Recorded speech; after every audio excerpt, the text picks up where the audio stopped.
finish up these cash register synchronicities from yesterday.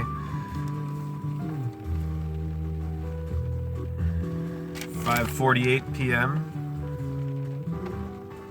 Invoice number ending in 19. Number of items 19. 19 number value of Adam. And Bob.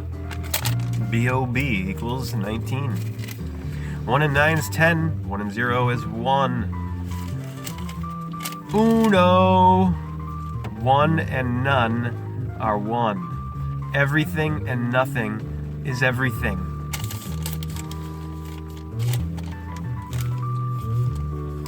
It's 5:59 p.m. And, oh, wait a minute. The customer's total ended in 59, 80.59.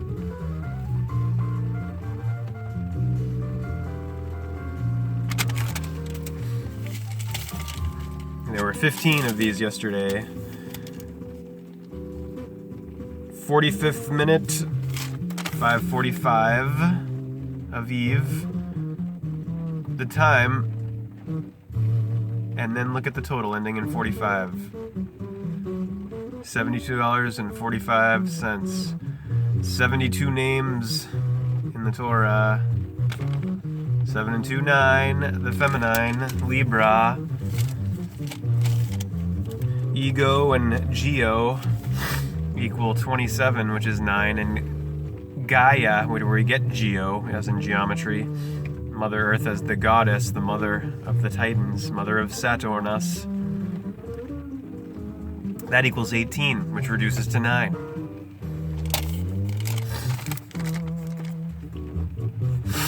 And letter 9 is I. I is 9. The vertical L of the spine. The column of L, of the parallel, the paravel. And this one, my friend Michelle, beautiful Michelle, female version of Michael L, messenger of God, the archangel, the archangle, the angle of the light of Ra-Re. 24 items at 7:24. Ripley's Believe It or Not. There it is. Evident. We hold these truths to be self-evident. Now let's do some divination from Man and His Symbols by Carl Jung. I'm just going to open it at random and see what happens. What page did we turn to? Page number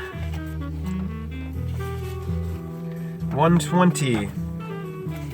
Let's take all these papers out of here first so I don't make a mess. Make a mess of ya.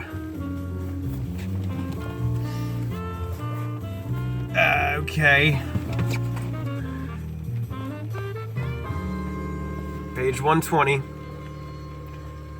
120, 123. The ego's emergence can be symbolized not by a battle, but by a sacrifice, death leading to rebirth. Revolution is sacrificial in this way. Delacroix's painting below, Greece expiring on the ruins of Missolonghi, personifies the country killed by civil war to be liberated and reborn. As individual sacrifices, the British poet Byron above died in Greece during the Revolution, 1824. Below left, the Christian martyr Saint Lucia, light, Lucian, light, Lucy, lucid, lux in Latin, light, lux. Below left, the Christian martyr Saint Lucia sacrificed her eyes and her life for her religion. Her religion. Ra'el of Revelations. Below, a montage of World War I, a call to arms poster. Infantry, a military cemetery, Memorials and religious services for soldiers who gave their lives for their country often reflect the cyclic, quote, death and rebirth theme of the archetypal heroic sacrifice. An inscription on one British memorial to the dead of World War I reads, "At the going down of the sun and in the morning we will remember them." In mythology, a hero's death is often due to his own hubris, which causes the gods to humble him. As a modern example, in 1912, the ship Titanic struck an iceberg and sank. Write a montage of scenes of the sinking from the 1943 film Titanic. Yet the Titanic had been called unsinkable. According to the American author Walter Lord, one sailor was heard to say, "God himself couldn't sink this ship." Titanic, named after the Titans. And then you had the Olympian, the other ship. Was it really the Titanic that sank? Or was it the Olympian? Look at that story. Usually in mythology, the hero wins his battle against the monster. I shall say more about this in a moment. But there are other hero myths in which the hero gives in to the monster. A familiar type is that of Jonah and the whale, in which the hero is swallowed by a sea monster that carries him on a night sea journey from west to east, thus symbolizing the supposed transit of the sun from sunset to dawn. The hero goes into darkness, which represents a kind of death. I have encountered this theme in dreams, presented in my own clinical experience. 722. The battle between the hero and the dragon is the more active form of this myth, and it shows more clearly the archetypal theme of the ego's triumph over regressive trends. For most people, the dark or negative side of the personality remains unconscious. The hero, on the contrary, must realize that the shadow exists. Must realize that the hero can't afford not to know of the shadow. Must realize that the shadow exists and that he can draw strength from it. He must come to terms with its destructive powers if he is to become sufficiently terrible to overcome the dragon, i.e., before the ego can triumph, it must master and assimilate the shadow.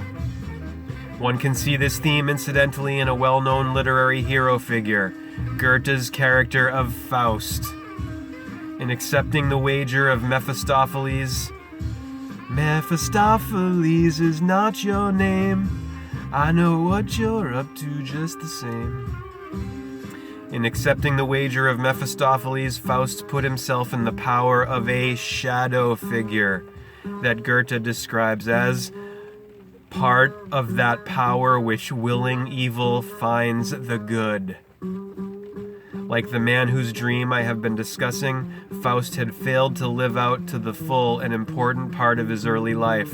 He was accordingly an unreal or incomplete person who lost himself in a fruitless quest for metaphysical goals that failed to materialize. He was still unwilling to accept life's challenge to live both the good and the bad. It is to this aspect of the unconscious that the young man in black in my patient's dream seems to refer, such a reminder of the shadow side of his personality, of its powerful potential, and its role in preparing the hero for the struggles of life, is an essential transition from the earlier parts of the dream to the theme of the sacrificial hero, the handsome young man who places himself on an altar.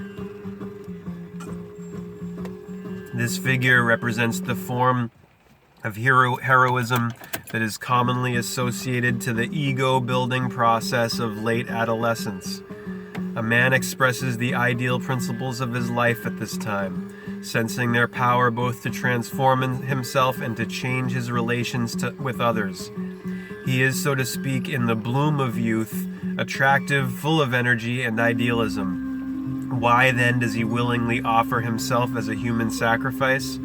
The reason, presumably, is the same as that which made the twins of the Winnebago myth give up their power on pain of destruction. The idealism of youth, which drives one so hard, is bound to lead to overconfidence. The human ego can be exalted to experience godlike attributes, but only at the cost of overreaching itself and falling to disaster. Consider the geoengineering and transhumanist agenda, and hubris. This is the meaning of the story of Icarus, the youth who is carried up to heaven on his fragile, humanly contrived wings, but who flies too close to the sun and plunges to his doom. All the same, the youthful ego must always run this risk, for if a young man does not strive for a higher goal than he can safely reach, he cannot surmount the obstacles between adolescence and maturity.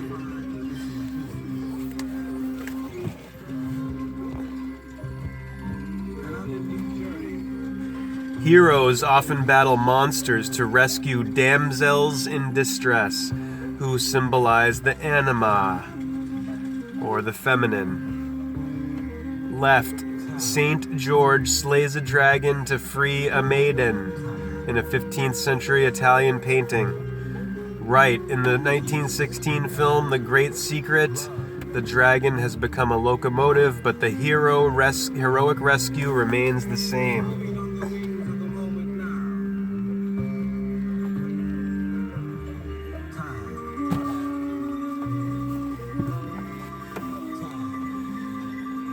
So far, I have been talking about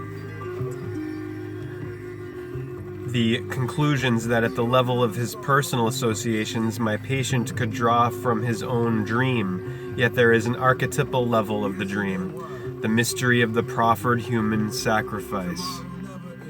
It is precisely because it is a mystery that is expressed in a ritual act that in its symbolism carries us a long way back into man's history.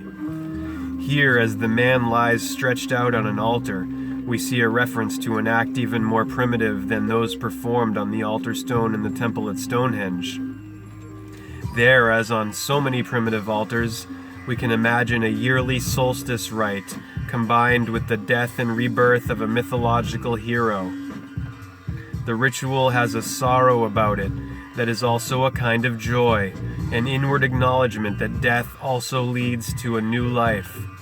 Whether it is expressed in the prose epic of the Winnebago Indians, in a lament for the death of Balder in the Norse sagas, in Walt Whitman's poems of mourning for Abraham Lincoln, or in the dream ritual whereby a man returns to his youthful hopes and fears, it is the same theme, the drama of new birth through death. The end of the dream brings out a curious epilogue in which the dreamer at last becomes involved in the action of the dream. He and others are on a platform from which they have to descend. He does not trust the ladder because of the possible interference of hoodlums, but a woman encourages him to believe he can go down safely, and this is accomplished. Since I found out from his associations that the whole performance he witnessed was part of his analysis, a process of inner change that he was experiencing, he was presumably thinking of the difficulty of getting back to everyday reality again. His fear of the toughs, as he calls them, suggested his fear that the trickster archetype may appear in a collective form.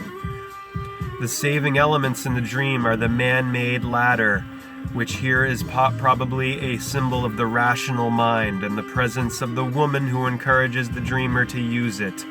Her appearance in the final sequence of the dream points to a psychic need to include a feminine principle as a complement to all this excessively masculine activity.